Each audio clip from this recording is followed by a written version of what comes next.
भारत के संविधान में संसद के दोनों सदनों की संयुक्त बैठक की विशेषता किसके संविधान से ये विशेषता ली गई थी?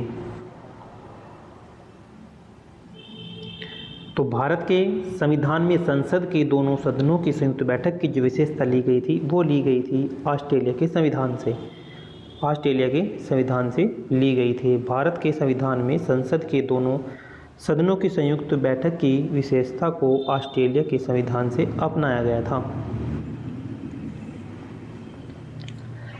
नेक्स्ट है, भारत सरकार अधिनियम 1935 के कौन से विषय समवर्ती सूची में शामिल है? भारत सरकार अधिनियम 1935 में कौन से विषय समवर्ती सूची में शामिल हैं?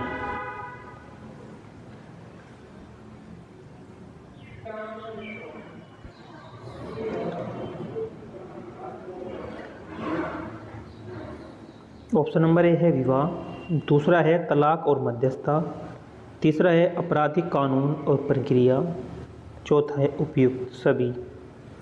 तो भारत सरकार अधिनियम 1935 में समवर्ती सूची में ये सभी विषय शामिल हैं। ऑप्शन नंबर इसका डी है।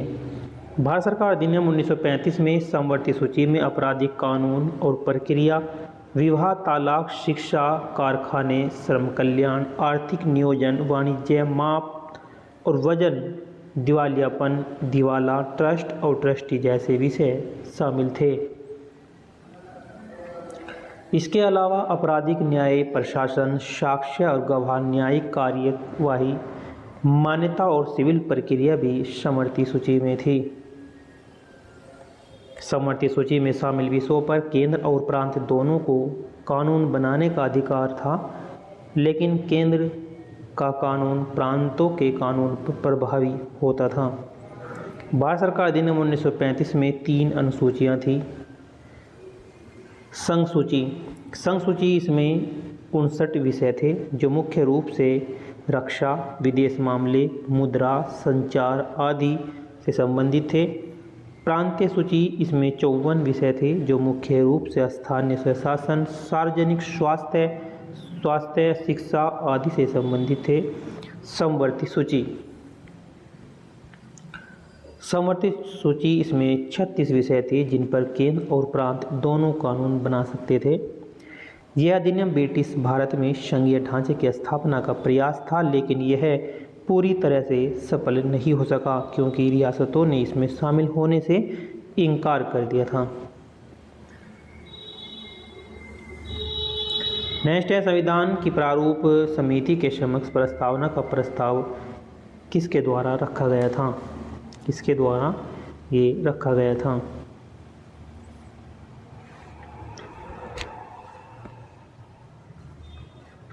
इसका ऑप्शन नंबर है बी, जवाहरलाल नेहरू जी के द्वारा ये प्रस्ताव रखा गया था।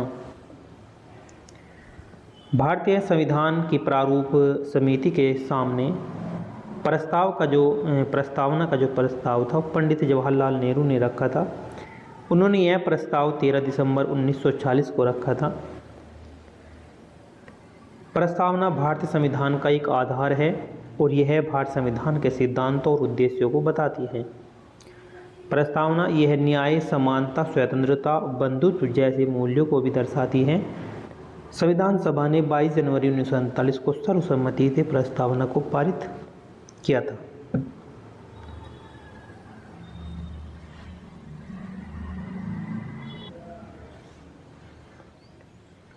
संविधान सभा के संवैधानिक सलाहकार कौन थे? संवैधानिक सलाहकार कौन थे संविधान सभा के? ऑप्शन नंबर सी है वेनेगल नरसिंह राव, जिसे VN राव भी बोलते हैं। तो ये सलाहकार थे। संविधान सभा के चुने हुए अस्थायी अध्यक्ष कौन थे? संविधान सभा के चुने हुए जो अस्थायी अध्यक्ष थे राजेंद्र प्रसाद थे। डॉक्टर राजेंद्र प्रसाद, डॉक्टर राजेंद्र प्रसाद।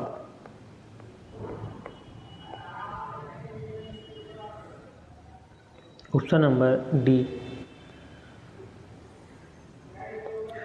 निम्नलिखित में से कौन संविधान सभा का सदस्य नहीं था? इसमें से कौन संविधान सभा का सदस्य नहीं था?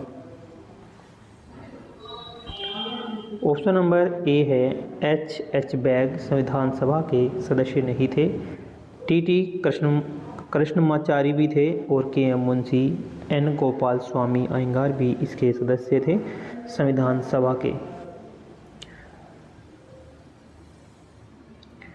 महात्मा गांधी संविधान सभा के सदस्य नहीं थे।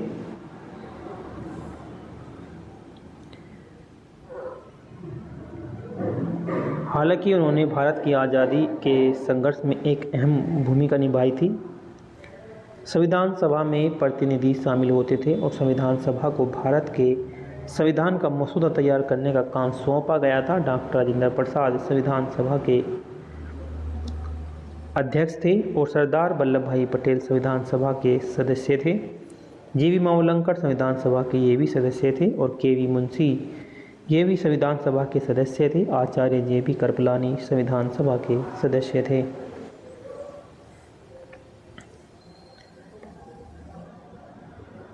उन्नीस ईस्वी में निम्नलिखित में से किसके द्वारा उद्गार व्यक्त किया गया था कि भारतीय संविधान भारतीयों की इच्छा के अनुसार होगा? ये जो उद्गार किया गया, व्यक्त किया गया था, तो ये अम्बेडकर ने ऑप्शन नंबर बी है, महात्मा गांधी जी के द्वारा ये उद्गार किया गया था।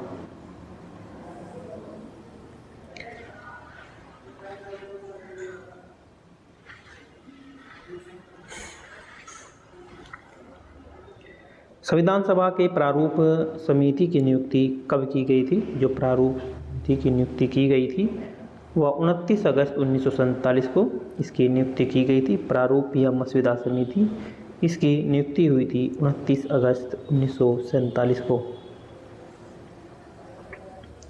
भारत संविधान सभा ने 29 अगस्त 1947 को संविधान सभा तैयार करने के लिए प्रारूप मसौदा समिति का गठन किया था। इस समिति के अध्यक्ष डॉक्टर भीमराव अम्बेडकर थे। प्रारूप समिति से जुड़ी कुछ बातें, इस समिति में डॉक्टर भीमराव अम्बेडकर के अलावा 6 और सदस्य थे। इस समिति में कुल कितने सदस्य थे? 7 सदस्य थे। अम्बेडकर इस समिति के अध्यक्ष थे। इन सदस्यों के नाम जो थे के एम मुंशी, दूसरे थे मोहम्मद सादुल्ला, अल्लादी कृष्ण स्वामी और गोपाल स्वामी, एन माधवराव और टी कृष्णमाचारी थे। और 7वें नंबर पर थे अम्बेडकर, भीमराव अम्बेडकर जो अध्यक्ष थे। इस प्रकार से इस कमेटी में कुल 7 सदस्य थे। इस समिति ने फरवरी 1948 में संविधान का पहला मसौदा पेश किया था। इस समिति ने फरवरी 1948 में संविधान का पहला मसौदा पेश किया था और इस मसौदे में 315 अनुच्छेद और 9 अनुसूचियाँ थी। ये मसौदा तैयार करके पेश किया था 1948 में। इसमें 395 अनुच्छेद थे और 9 अनुसूचियाँ थी। 25 नवंबर 1949 को डॉक्टर भीमराव अम्बेडकर ने राजेंद्र प्रसाद को संविधान का आखिरी मसौदा सौंप दिया बनाकर। तो 25 नवंबर 1949 को, 26 जनवरी 1950 को संविधान लागू हो गया था। 25 नवंबर को भीमराव अम्बेडकर ने राजेंद्र प्रसाद को संविधान का मसौदा सौंपा और तारीख आती है कि ये बनकर पूर्ण तैयार हो गया था 29 नवंबर 1949 को और 26 जनवरी 1950 को ये संविधान लागू हो गया था। नेक्स्ट है, संविधान सभा के विचार को औपचारिक रूप से प्रतिपादन किसके द्वारा ये किया गया था?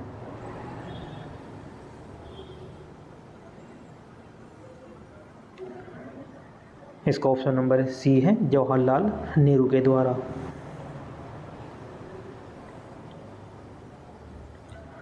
भारत की संविधान सभा के विचार औपचारिक रूप से प्रतिपादन जवाहरलाल नेहरू ने किया था। उन्होंने संविधान सभा के उद्देश्य प्रस्ताव को पेश किया था। इस प्रस्ताव के जरिए भारत को एक स्वतंत्र प्रभुत्व गणराज्य घोषित किया गया था। संविधान सभा को किसने मूर्त रूप प्रदान किया था? संविधान सभा को किसने किया था? मूर्त रूप प्रदान ये किया था जवाहरलाल नेहरू के द्वारा।